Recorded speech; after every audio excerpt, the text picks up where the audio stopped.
Hello? My name's Capri. Last fall, I came home early from a work trip. No warning, just a storm and instinct. What I found still haunts me. My blind grandmother, soaked, trembling, was left outside like she didn't belong, her cane tossed in a puddle. Inside, laughter, champagne, the scent of my father's new wife's perfume filling the house like poison masked as air freshener. They said she wandered. But the chair missing from the dinner table? That wasn't an accident. They erased her one comfort at a time, her photo, her seat, even her medicine. And my father, he sipped champagne as if he didn't know. But he knew. And I stayed. I stayed to fight. What kind of family does that to their own? And why was no one else saying a word? The rain didn't let up for a second as I turned off the freeway and onto our old neighborhood street in Santa Rosa. My windshield wipers were working overtime, smearing the storm more than clearing it. The sky looked like it had something to say and wasn't going to stop yelling until it was heard. I hadn't planned to come home that night. Work in San Diego had wrapped early, and I thought I'd surprise them. Dad, Isolde, and Grandma. God, I had no idea. It was supposed to be a quiet visit. I didn't even call. Just packed up after the meeting, drove up north, and figured I'd show up on the porch like I used to in college. But the moment I turned into our driveway, I felt something was wrong. The porch light was off. No motion light flicked on. And there, through the sheets of rain, I saw her. She was huddled near the brick column, her thin frame shaking violently under a soaked cardigan. Her cane lay a few feet away, half submerged in a puddle. I froze. My heart slammed into my ribs like it was trying to get out. My grandmother, outside, in the cold, alone. She didn't see me, of course. She couldn't. But I saw everything. I jumped out of the car, slamming the door harder than I meant to. "Grandma!" I shouted, rushing over. Her head jerked slightly. I could hear her mumbling something. No, praying. Her voice cracked with each word like she was trying to convince herself she hadn't been abandoned. I dropped to my knees beside her, ignoring the water soaking through my jeans. "It's me, Grandma. It's Capri." She gasped when I touched her shoulder, then relaxed just a little as her trembling fingers found my wrist. "Capri?" she whispered, her voice barely there. "Oh, my sweet girl. Is it really you? I'm here. I've got you." I wrapped my arms around her, feeling how cold her skin was, how thin her arms had become since I last saw her. She clung to me like a child, like someone lost in the dark who had finally found a hand to hold. I scooped her up as gently as I could and hurried toward the house. Every step was heavier than the last, not because of her weight, but because of what I was walking into. The moment I opened the door, the sound hit me like a punch. Laughter, jazz music, clinking glasses, warmth, perfume. The house was glowing with soft lights and golden air. The smell of roasted lamb and red wine filled the hall. Inside, it was a celebration, a party, like nothing was wrong, like the storm and my grandmother didn't exist. I carried her through the kitchen. No one even noticed, not at first. Then I stepped into the living room, and all heads turned. Isolde was at the center, in a scarlet dress that clung to her like it was painted on. She held a champagne flute, mid-toast, and gave me that frozen pageant smile she used when pretending to care. "Capri, what a surprise," she cooed. "We didn't expect you until next weekend." I didn't answer. I walked past her, past the man who was once my father, still seated on the couch, raising his glass toward some joke that had died the moment I walked in. I laid Grandma down gently on the couch. Someone had left a throw blanket nearby. I grabbed it and wrapped it around her. "Is she all right?" Isolde asked, suddenly aware of the wet carpet and the woman shivering on her designer upholstery. "She was outside," I said, my voice low. "In the rain." My father turned to me then, slow, like his neck didn't work right anymore. "She must have wandered out. You know how she gets sometimes." "No, Dad." I looked him dead in the eye. "You know how she gets, and you let her." Isolde stepped forward, lips tight. "We thought she went to bed early. We didn't hear her." Too smooth, too quick. Like she had that answer ready. Like this wasn't the first time. I sat down beside Grandma, letting the silence do what my words couldn't. I felt my hands tremble, not from the cold, but from rage. because suddenly everything made sense. The smaller portions at dinner, the separate room, the silence whenever I asked how Grandma was doing. This wasn't neglect, it was strategy. I looked around the room. No one met my gaze. No one asked if she was okay. They were already sliding back into their comfort zones, hoping I wouldn't make a scene. But I saw her cane in that puddle. I remembered the nights she sat by my bedside when I had the flu. The way she saved her Social Security checks to buy me my first laptop for law school. The way her hands never stopped working, even after her vision started to go. And now they had left her outside like a forgotten dog. "She's freezing," I said finally, rising to my feet. No one moved. "You left a blind woman, my grandmother, outside, in a storm, while you toasted to yourself." My father opened his mouth, but I cut him off. "Don't. Just don't." I turned back to Grandma. She was asleep now, or at least pretending to be. Her hands were still trembling beneath the blanket. I sat back down, took her hand in mine, and stared at the champagne bottle in Dad's hand. That was all the proof I needed. They weren't sorry. They weren't even surprised. This wasn't an accident. It was a pattern. I squeezed Grandma's hand and whispered just loud enough for myself to hear. "They're about to learn what storms really do." The room didn't shift when I said it, when I laid that photo down and told my father exactly what was happening under his own roof. The air didn't go cold. The music didn't stop. The guests didn't gasp. In fact, most of them acted like they hadn't heard a word. Maybe that's what made it worse. The quiet complicity. The way people pretended this wasn't happening right in front of them. I sat back in the corner of the living room, close enough to see everything, far enough to be ignored. My grandmother was still lying under the blanket I had wrapped her in, her eyes closed, lips parted as if the chill had crept into her lungs. Her cardigan clung to her like wet tissue. No one offered a towel, not even Isolde, whose perfume lingered more loudly than her words. Laughter bubbled from the dining room again. The moment had passed, for them. They returned to their wine and their overcooked jokes like nothing had happened. Alaric, my father, settled back into his chair. I could see the crease in his forehead, but he said nothing. A waiter, probably hired for the evening, carried a tray of hors d'oeuvres past me. He didn't make eye contact. None of them did. Then came the moment that made my stomach turn.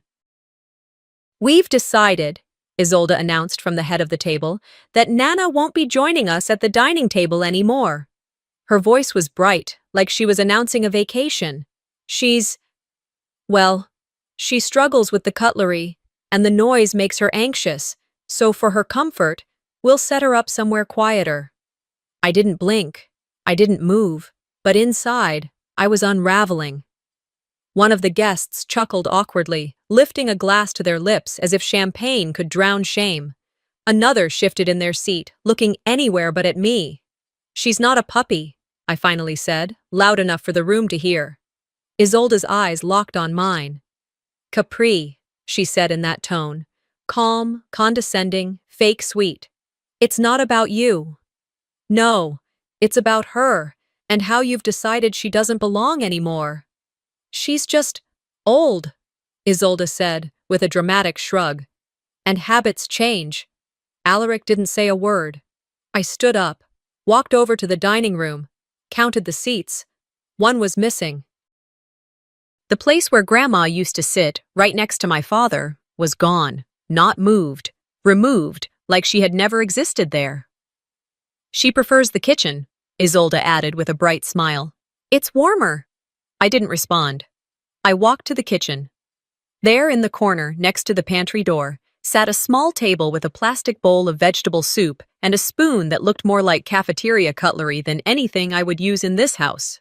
My grandmother was still lying down, too weak to protest. I walked back, took a real fork and knife from the drawer, and placed them on the table in front of her seat in the kitchen. I pulled out a cloth napkin, not a paper one. Then I looked over my shoulder and met Isolde's stare. We didn't speak. We didn't have to. Later that night, when most of the guests had left and the noise had softened to murmurs and clinks, I wandered into the living room again. The mantel above the fireplace used to be a shrine to memory, photos of my childhood, my parents' wedding, but most of all, my grandfather. His frame had been the largest, centered, lit perfectly by the sconces on either side. I looked up and saw nothing. In his place now was a framed photo of Alaric and Isolde, dressed in matching navy and ivory, laughing on a yacht. It was clearly recent and intentional. I felt the burn behind my eyes as I stepped closer. I looked around. My grandfather's photo wasn't just moved, it was gone. I searched for it. Not in the trash, not in the drawers. Eventually, I found it tucked behind a stack of Christmas decorations in the hallway cabinet. Dust covered the glass. The frame had a crack in one corner. I sat on the floor with the picture in my lap. My chest felt hollow, like something inside me had cracked along with the frame. This wasn't just about seating arrangements or soup bowls. This was erasure. A quiet, strategic erasure of everything that came before Isolde. My grandfather. My grandmother. Even me. I thought about the times I had sat on Grandpa's lap, listening to him hum Sinatra while flipping through vinyl records. The way he'd sneak me butter cookies from the tin Grandma always said were only for guests. The way this house used to feel like it belonged to someone who loved it. Now, it was a showroom, curated, cold. I got up and went to the kitchen where my father was pouring himself another drink. "Why'd you let her do it?" I asked. He didn't turn. "Do what?" "Remove Grandma from the table, replace Grandpa on the wall. Turn this house into something none of us recognize." He sighed, still not looking at me. "Capri, it's not that serious. Isolde just likes things a certain way." "She erased him, Dad. From the wall, from your table, from your memory." "It's not erasure," he said. "It's change." I stepped closer. "You didn't marry a housekeeper. You married a ghostwriter of your past." He finally looked at me. His face was tired, older than I remembered. But the silence that followed wasn't from age, it was from guilt. I walked away before he could say anything else. My hands were trembling as I passed through the hallway. Back in my room, I placed Grandpa's photo in my overnight bag, zipped it up slowly, then walked back to the kitchen. I didn't speak. I just placed the photo, still dusty, still cracked, right in the middle of the dining table, next to the remnants of their celebration. I looked my father dead in the eye and said, "He built this house. She's tearing it down, one memory at a time." Dad didn't say a word after I placed Grandpa's photo on the dining table. He didn't have to. The silence said enough. I left it there like a gravestone, a reminder that memory still had weight in this house, even if no one else wanted to carry it. The guests had all gone. The only sounds now were the occasional creak of old wood and the quiet hum of the fridge. I couldn't sleep. Not because of the storm outside, it had passed, but because the storm inside me hadn't. I lay awake for hours, staring at the ceiling, replaying every glance, every evasion, every excuse. My body was still, but my mind wouldn't rest. Sometime around 3, I gave up. The hallway was quiet when I stepped out. The lights dimmed to low night mode. My bare feet touched the hardwood floor, cool and unfamiliar. It didn't feel like home anymore. As I passed the living room, I noticed the throw blanket had slipped off Grandma's lap. She was still resting, but her breathing was light, almost fragile. I gently tucked the blanket back around her shoulders, brushed a damp curl from her cheek, then moved toward the kitchen. That's when I heard it. The soft clinking of a spoon against porcelain. The kind of sound you might miss unless you were really listening. I paused at the threshold. The light above the stove cast a dull glow over the room. And there she was, my grandmother, sitting at the small table tucked into the corner, stirring a lukewarm cup of tea. Alone. She didn't hear me come in. She was humming to herself, a quiet, broken tune. I recognized it. "The Way You Look Tonight." One of Grandpa's favorites. I leaned against the doorframe and just watched her. The air in the room felt heavier somehow. Not cold, just still. Like the house was holding its breath. That moment broke me. 6 months earlier, during a quick weekend visit, I remembered stumbling upon her in this same kitchen. Back then, it didn't strike me the same way. She had been sitting beside the laundry room door, hunched over a bowl of stew, wearing a soft blue robe. The washing machine had been running. The clatter of zippers and buttons thudding against the drum gave the moment a strange rhythm. I'd asked, "Why aren't you eating with everyone?" Isolde had appeared out of nowhere, smile sharp as ever. "Oh, she likes the quiet. It helps her digestion." At the time, I believed her. Now, in this still kitchen at 3 a.m., I realized that what I had taken for kindness was just convenience disguised as care. "She likes the peace," Isolde had said. But peace shouldn't look like isolation. Peace shouldn't taste like cold stew in the shadows. I stepped inside, quietly pulled a chair back, and sat across from her. She looked up, surprised, but smiled. "Couldn't sleep either?" I shook my head. "Not a wink." She nodded knowingly and kept stirring her tea, though she hadn't taken a sip. Her hands were steady tonight, not always the case these days. We didn't say much, I didn't want to rush her, but guilt sat between us, heavier than any silence. "I should have asked more questions," I finally said. She tilted her head, confused. "About what?" "This," I gestured around us. "All of it. The separate dinners, the moved photos, the rules." Her expression didn't change, but her hands stopped moving. "There are things you let slide when you don't want to make trouble," she said softly. "Then one day you realize the whole floor's tilted, and you're the only one trying to stand straight." I looked at her, really looked. Not just as my grandmother, but as someone who had quietly endured so much and asked for so little.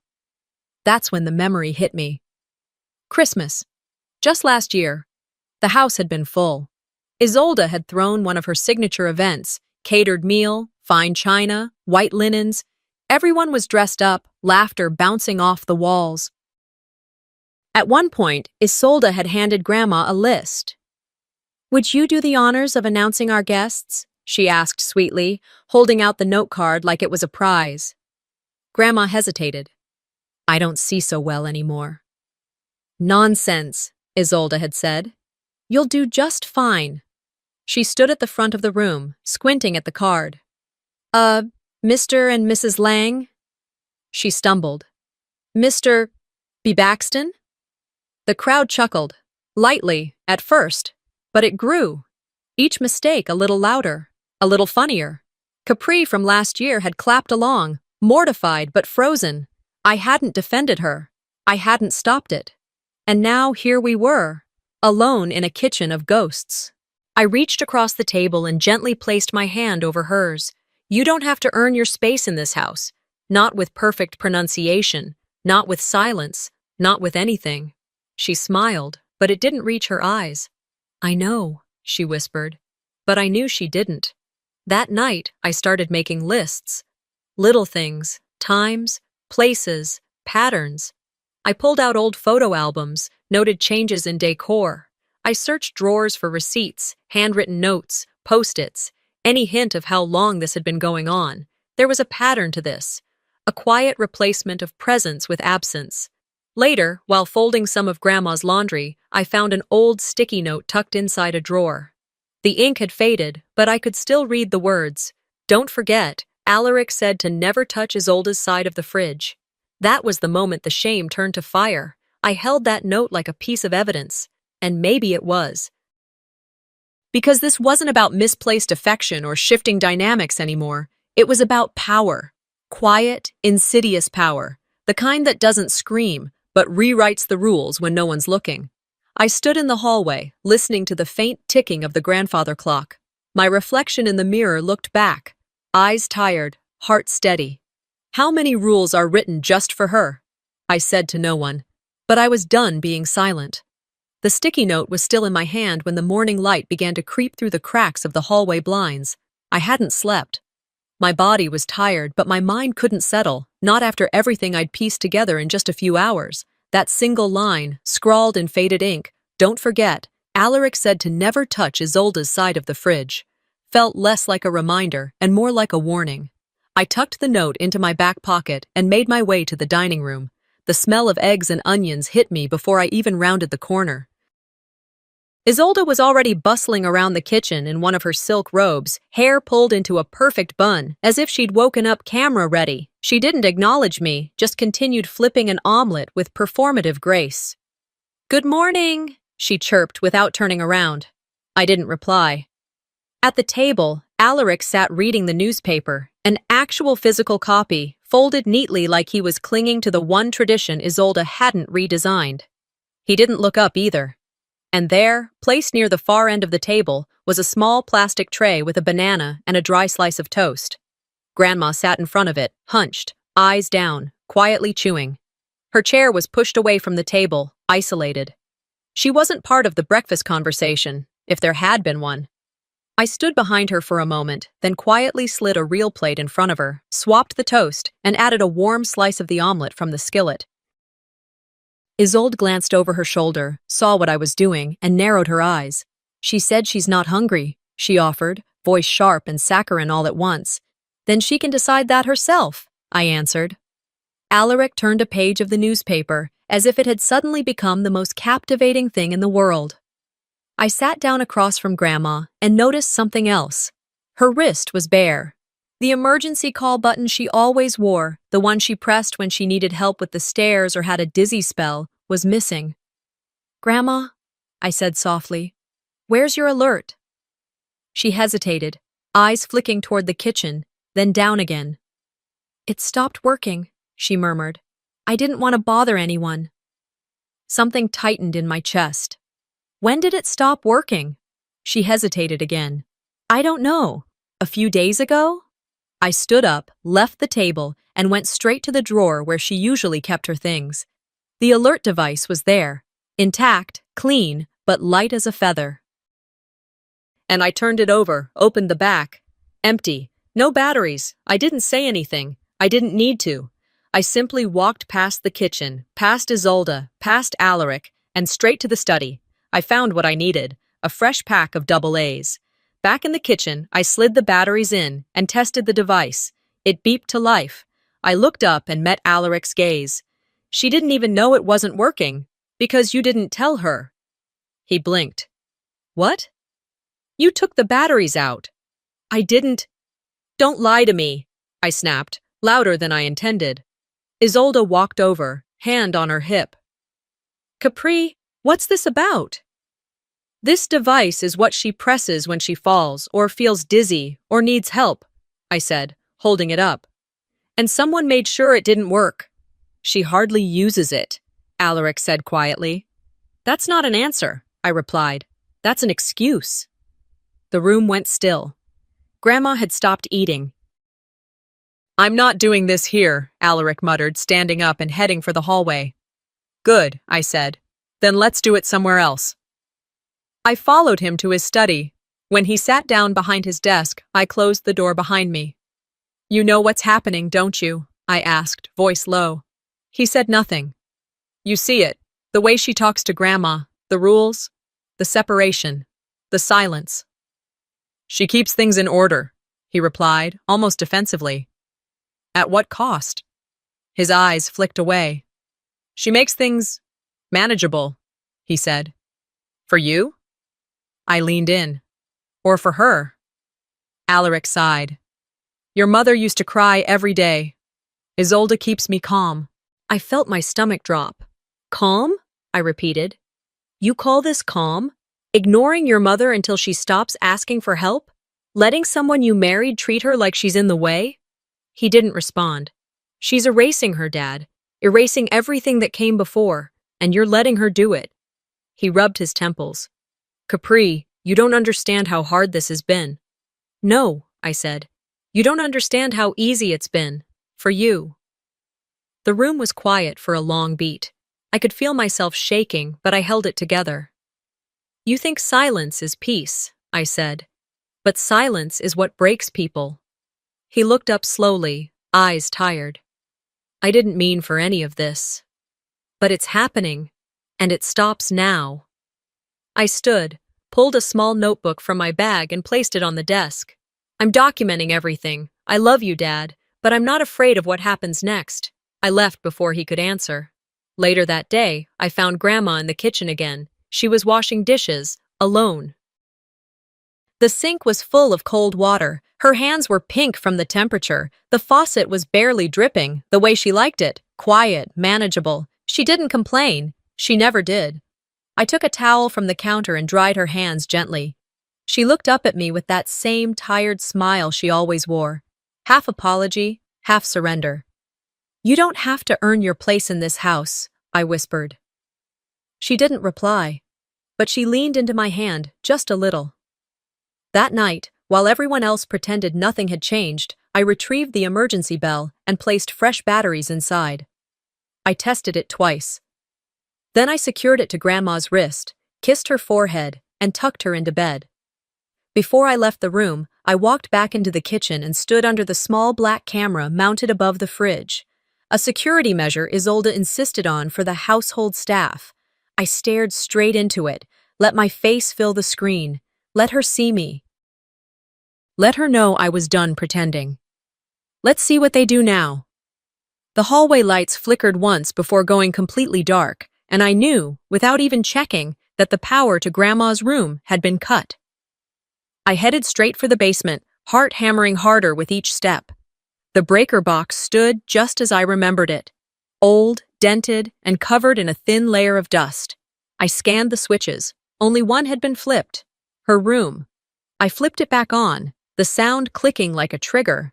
Then I stood there for a long second, staring at the switch, wondering who had done it, and why. But deep down, I didn't need an answer. I already knew. When I returned upstairs, the house was still. I checked Grandma's room. She was curled up peacefully under the blanket I'd tucked in earlier. The emergency bell blinked steadily on her wrist.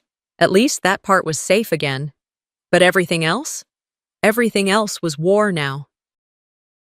The next morning, I woke up feeling a little more tired than usual, but also sharper, more focused. It was like my brain had stopped asking for permission to be angry. I moved with purpose, brushed my teeth, tied my hair back, skipped breakfast. I needed to check something. In the kitchen, I opened the cabinet where Grandma kept her medicine.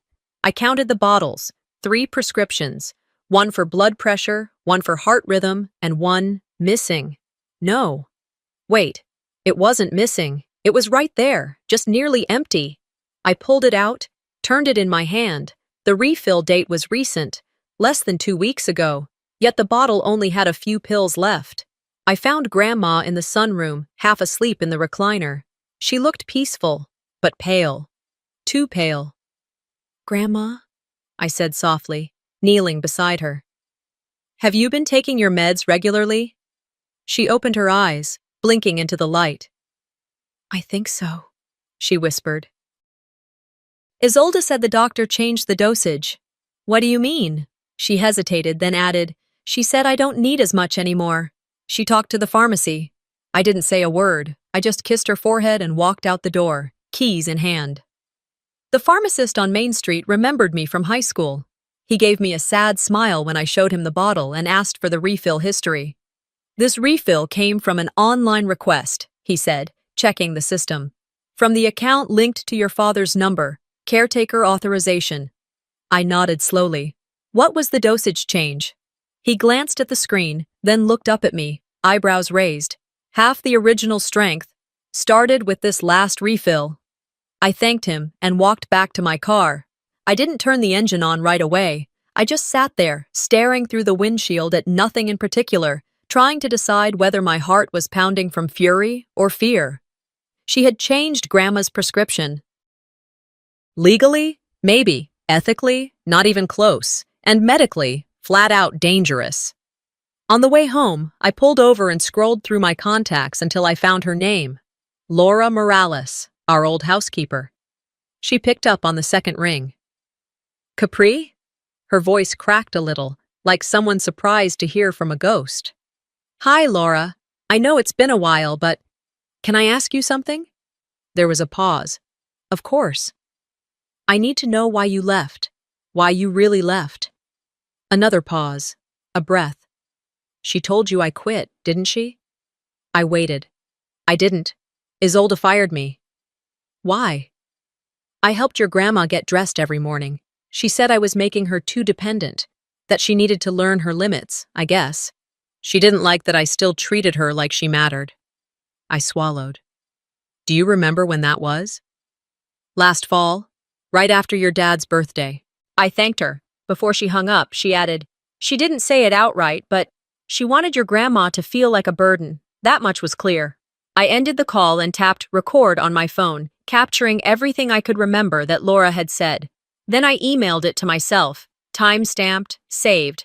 By the time I pulled into our driveway, I wasn't even pretending to be calm anymore. Isolde was in the garden, pruning hydrangeas like nothing in the world could touch her.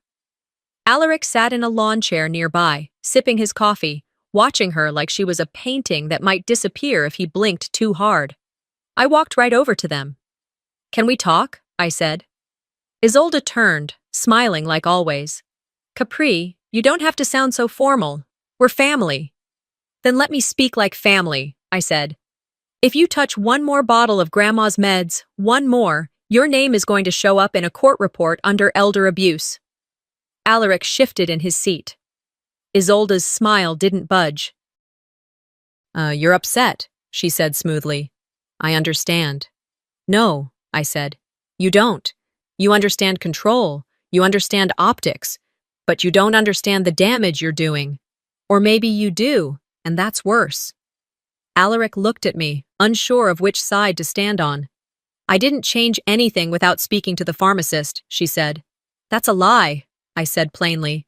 And I have the call log to prove it. Silence stretched for several seconds. Alaric opened his mouth, but I held up a hand. No more justifying, no more excuses. If I see one more pill missing, one more light switched off, one more accident, I'm going straight to the authorities. You don't have to believe me. You just have to try me.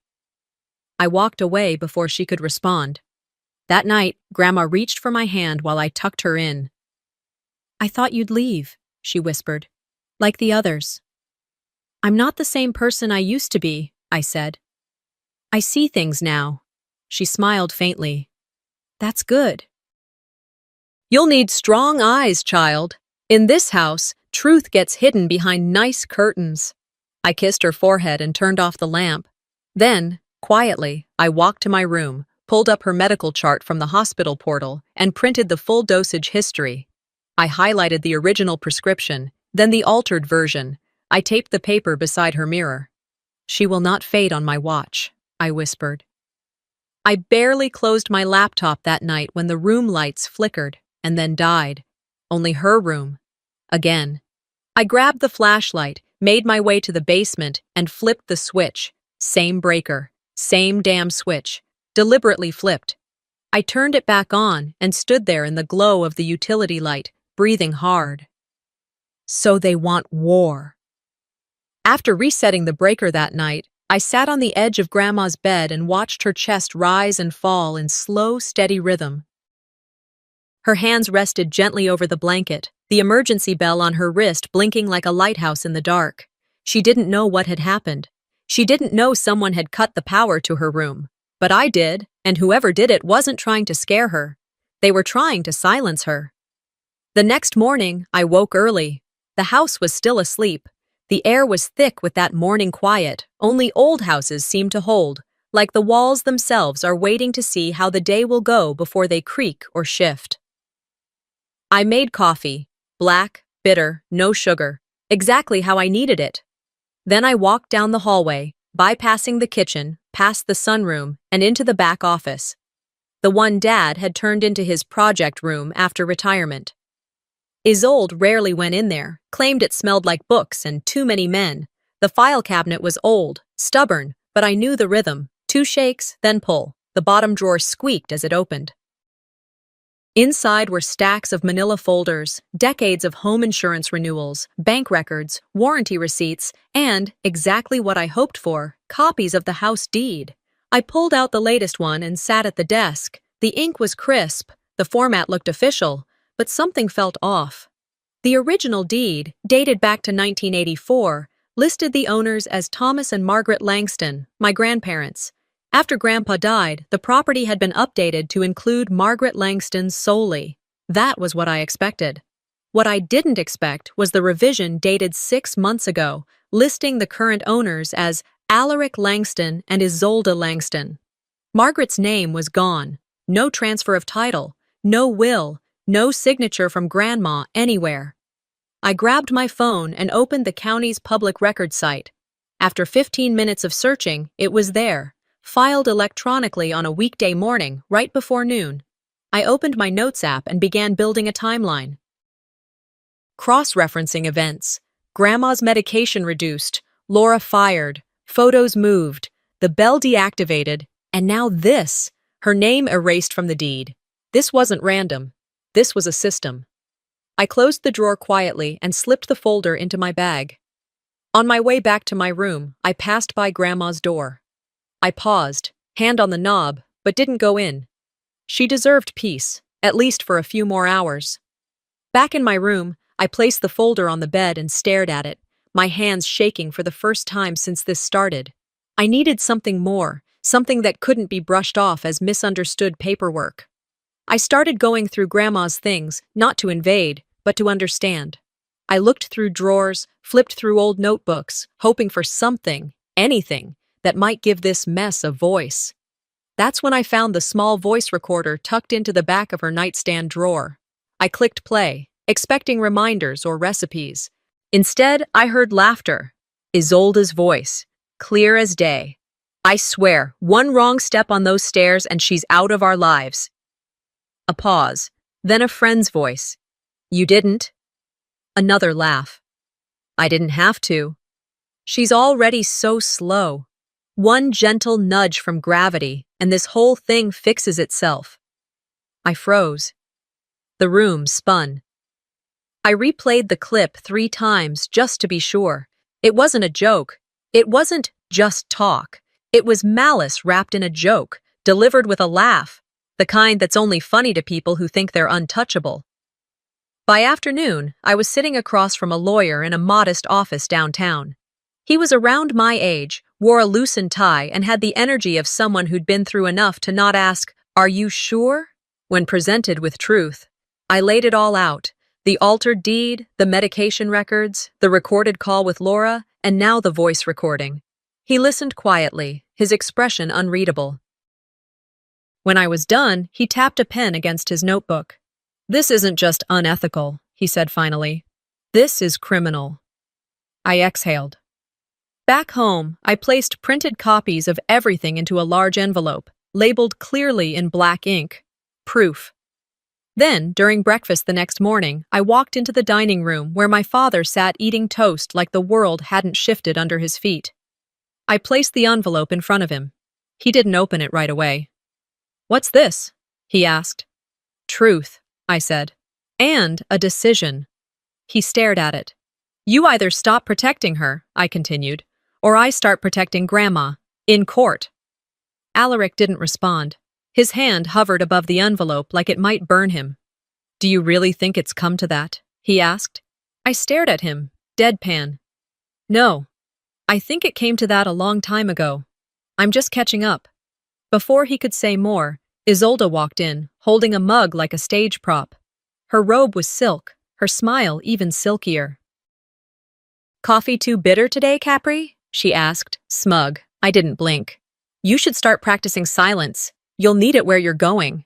The smile slipped from her lips just for a moment, but it was enough. I picked up my phone, swiped open the screen. A new message had arrived. It was from the county clerk. The preview read, "The deed alteration was submitted with a forged signature. Investigating further." I sat down at the table, eyes locked on Isolde, and whispered to myself, just loud enough to be heard. This is where they start falling. I didn't even flinch as I read the message. Just stood there at the edge of the dining room, watching Isolde pour herself another glass of that overpriced white wine she always kept chilled just for appearances. Alaric had stepped out back earlier to water the same tomato plants he rarely ate from. The ones Isolde insisted looked picturesque near the patio furniture. I took a slow breath and turned away from the phone screen. And my hands didn't shake this time. That phase had passed. Now it was precision, measured, deliberate. I walked down the hall, back into the guest room I'd been staying in since returning, Sunlight was just starting to creep in through the blinds. Grandma was still asleep in her room across the hall. For once, her sleep looked peaceful. I opened the bottom drawer of the tall dresser, the one with the loose handle, and reached inside. I pulled out the old record sleeve I'd tucked away a few years ago, back when I'd helped pack Grandpa's things after he passed. It had always felt odd to keep vinyl records in a guest room, but that one album, his favorite jazz record, had never been moved, almost like he was still guarding something in there. And he was. Behind the cardboard insert, sealed in a yellowing envelope, was a folded document I'd never opened. The seal wasn't broken. My name was handwritten on the front in his careful, steady penmanship. For the one who never left her side. I sat down on the edge of the bed and peeled the flap open with both dread and hope bubbling inside me. The paper inside was crisp, neatly folded in thirds. It wasn't just a letter, it was a will, dated, notarized, legal, and it named me, Capri Langston, as the sole beneficiary and rightful heir to the house. I stared at the signature, tears threatening but not falling. He had known that one day someone might try to rewrite the story, and he'd left this behind like a lighthouse for me to find when the fog got too thick. By mid-morning, I was sitting in the district attorney's office downtown. I handed over the envelope along with copies of everything else I'd compiled: the forged deed, audio recordings, prescription documents, the timeline I'd built down to the hour. The clerk at the front desk, a middle-aged woman with tired eyes and a no-nonsense bun, skimmed the paperwork and raised an eyebrow. "You compiled this yourself?" I nodded. "Yes, ma'am." She took a long pause before responding. "This is going to the top. You did everything right." Back home, I felt a strange calm settle over me. It wasn't triumph, not yet, but it was something sturdier than fear. That night, I asked Dad and Isolde to join me for dinner. No guests, no party trays, just us. I cooked, not to impress them. God knows I had no interest in that. But because it kept my hands busy. Grandma sat quietly at the head of the table, her posture straighter than usual. She was wearing a deep blue shawl I hadn't seen her wear in years. I laid the table as it used to be. Linen napkins, full settings, no plastic in sight. When Isolde walked in, she immediately frowned. "You've been busy." I didn't answer, just gestured for her to sit. Dad followed her in, slower. His eyes avoided mine.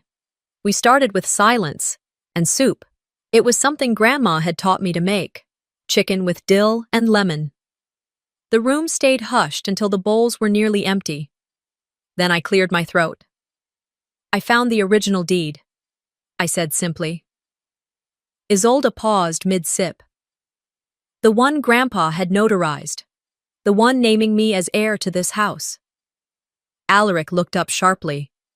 "You did what?" I reached into the side drawer and pulled out the framed copy I had prepared earlier, sliding it gently across the table. "I also submitted it to the district attorney, along with the falsified document you filed in Grandma's name, Isolde." She opened her mouth, but nothing came out. "And the dosage manipulation records, the recording of your conversation in the kitchen, and a statement from Laura." Isolde's face contorted. "This is overreach. You don't understand the law."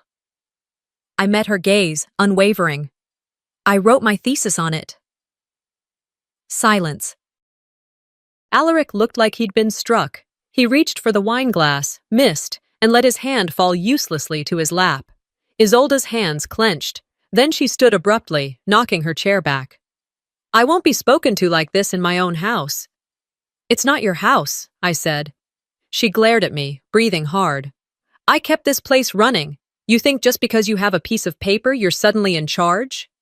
"No. I think the law says I am." Isolde let out a sharp sound, half scoff, half growl, and hurled her wineglass across the room. It shattered against the wall, the liquid trailing down like blood on paint. Nobody moved. She stormed out, her heels clicking like gunfire on the tile. I turned to Dad. He was staring at the floor. "You didn't fail me," I said quietly. "You failed her." I gestured toward Grandma, who sat still, silent, but with a tiny smile forming at the corner of her mouth. Later that week, news spread. a small article on the local paper's website, then a Facebook post from one of Grandma's old church friends, then more calls, neighbors, family members we hadn't heard from in years, messages of support, of disbelief, of apology. Isolde was suspended from her event planning firm pending internal investigation. Her name appeared in an ethics complaint. Alaric didn't respond when the neighborhood association removed him from the board. And me? I sat alone in the kitchen one afternoon, holding the original deed in my hands. I looked around, at the place where Grandpa used to drink coffee, at the chair Grandma had been banished from, at the walls that had watched everything happen in silence. Then I walked to the living room, placed the document in a new frame, and set it on the mantel. "She won't just live here," I whispered. "She'll be honored here." The court date came faster than I expected. Or maybe my body had been running on survival mode for so long, I didn't realize how quickly everything was catching up. That morning, I sat beside Grandma on a wooden bench just outside courtroom 204. She wore her navy coat with the pearl buttons and a floral scarf that had once belonged to her sister. Her hands rested quietly in her lap. Mine couldn't stay still. When they called our case, I didn't feel nervous, just steady, focused, like I'd finally found the ground beneath me after weeks of walking on ice. The judge was an older man with deep grooves between his brows, the kind of man who'd seen too much to be easily moved.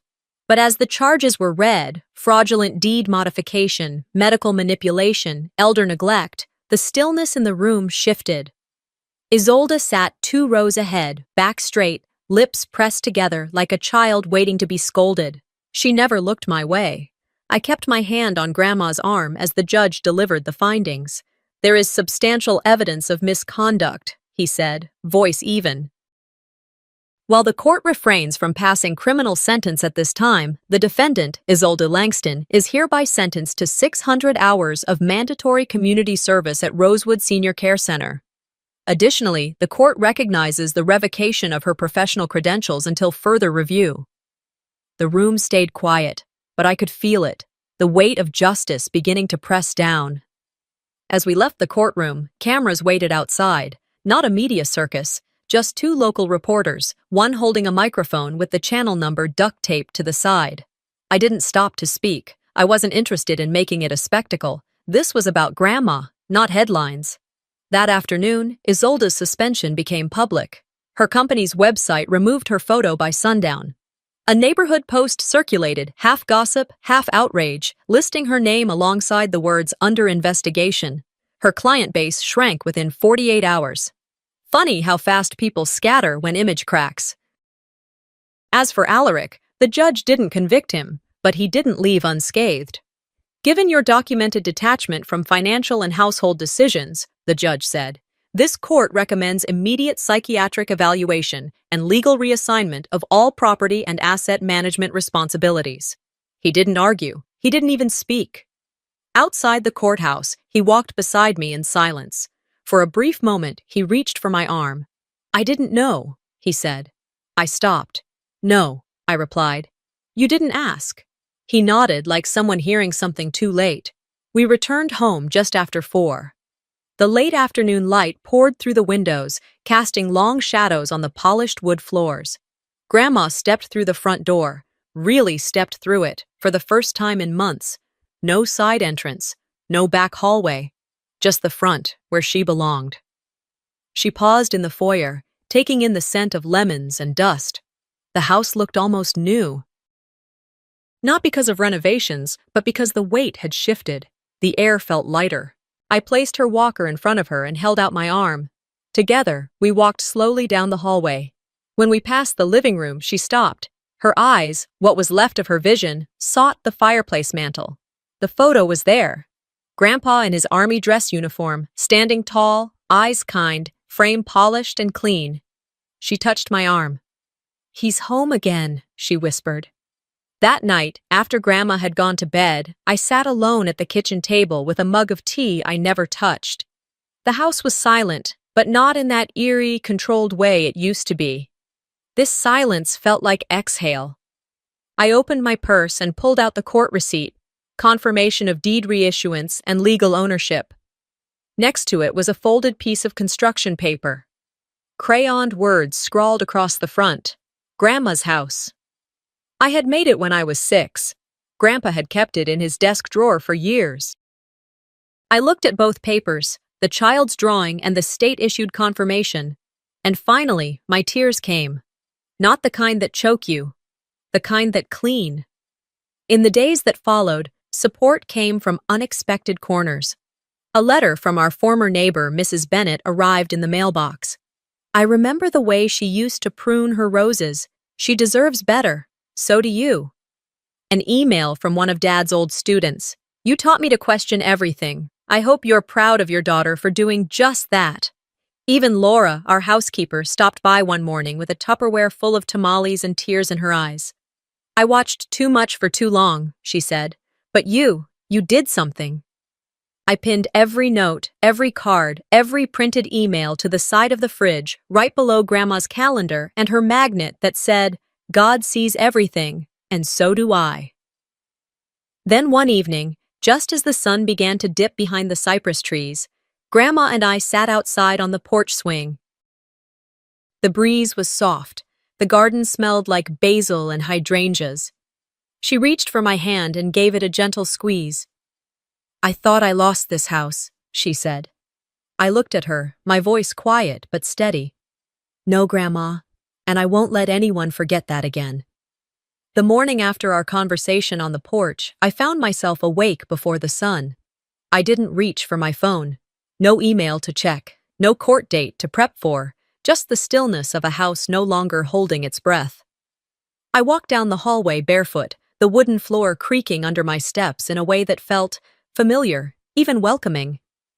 In the kitchen, the windows were open slightly. A light breeze carried the scent of rosemary from the garden. I boiled water for tea, 2 cups like always. I didn't even have to call Grandma. She appeared like clockwork, wrapped in her flannel shawl, her walker gliding slowly beside her. She took her seat at the table, the same one she'd been denied for so long, and placed both hands gently around the mug I handed her. The sunlight reached across the dining room, catching the edge of Grandpa's photo on the mantel. I watched as the glass reflected the light back into the room like a quiet nod from him. On the radio, an old jazz standard played faintly. All the Things You Are, his favorite, ours now. Neither of us spoke for a while. We didn't need to. Mid-morning, I turned my attention to the pantry. Months of chaos had turned it into a place where only Isolde knew the rules. Spices shoved behind vitamins, duplicate cans, expired soup. I cleared every shelf, reorganized by texture, shape, and touch. Then I labeled each row in Braille: sugar, rice, salt, flour. The fridge was next. I peeled off the passive-aggressive notes Isolde had once used to train everyone. You'd think it was a break room and a soulless office, not a family kitchen. Clean up after yourself. Don't move the filtered pitcher. No dairy past Tuesday. I tossed them all. We'd also hired someone new. A woman named Clarissa. She came by 3 mornings a week, gentle, thorough, and called Grandma ma'am, with the kind of respect that didn't feel forced. She asked questions, listened to answers, and laughed without sounding like she needed an audience. She didn't hover, didn't rearrange the house. She fit. That afternoon, I found a quiet moment to write in my journal. I hadn't opened it in weeks, not since the storm that started all this. I flipped to a blank page and began scribbling thoughts without filtering them. Justice doesn't erase pain. It just gives it somewhere to go. I paused, stared at the sentence. It was true. I had done everything the law allowed me to do. But healing wasn't about watching someone else be punished. It was about claiming what was rightfully ours and protecting it relentlessly. I'd carried a lot of guilt when I first came home, about the things I hadn't seen, the things I'd allowed to go unsaid, but I wasn't that woman anymore, the one who let her voice get buried under civility, the one who waited for the right moment that never came. Now, I knew better. Around 3, I stepped outside to prune the hydrangeas. The summer heat had finally softened. As I clipped dead blooms, I spotted a woman walking down the sidewalk in a community service vest. She carried a trash bag in one hand and a grabber in the other. Her hair was tied up, but I knew the walk, the way her shoulders slumped with bitterness. Isolde. She didn't see me, or pretended not to, but I saw the way people on the block turned away when she passed. That level of isolation doesn't come from punishment. It comes from consequence. Back inside, I pulled out the letter Dad had sent me a few days earlier. Handwritten. 3 pages. Capri, I won't ask you to forgive me. But I do want to talk. I want to understand how I let things go so far. If you're willing, I'd like to sit with you, not as your father, but as a man who has a lot to learn. I folded the letter again and placed it in the drawer beside the phone. Maybe one day, but not today. Some things take time. Some wounds, even when dressed, still need distance before they stop stinging. Later that evening, I walked down the path to the garden gate, a place I'd avoided for months. The paint was chipped, the hinges squeaked, but it still stood, just like us. I pulled a small plaque from the bag slung over my shoulder. It had taken weeks to design, and I hadn't shown it to anyone but Grandma. This home was built on sacrifice. It will stand in honor. I bolted it into the wood with my own hands. No ceremony. No crowd. Just truth. Planted and permanent. Grandma sat beside me in her rocker, a warm blanket across her lap, her face turned slightly toward the sun. She didn't need to see the plaque. She felt it, the moment, the meaning. Smells like tomatoes again, she said softly. Just like when your grandfather used to burn them trying to make sauce. I laughed. He always said he liked them charred, she smiled. He just didn't know how to cook. We sat for a long time in that silence, not the heavy kind we'd endured, but the soft kind, the kind that says, we're here. We're still here. As the sun dipped behind the trees, casting gold across the lawn, I felt it, the shift. The house had changed, not in structure, but in spirit. It wasn't just ours again, it was right. I reached for her hand, and she gave it willingly. Some storms come to destroy, others come to clear the path. This time, I came with the storm, and I stayed to rebuild. Some storms don't just shake the walls, they reveal who stood quietly while the roof caved in. This story wasn't just about inheritance or justice, it was about memory, dignity, and the cost of silence. So I have to ask, if someone in your family was quietly being erased, would you notice? Would you speak up? If this story moved you, leave a comment and tell me what part hit home the most. And don't forget to subscribe for more true-to-life stories that aren't just told, they're felt.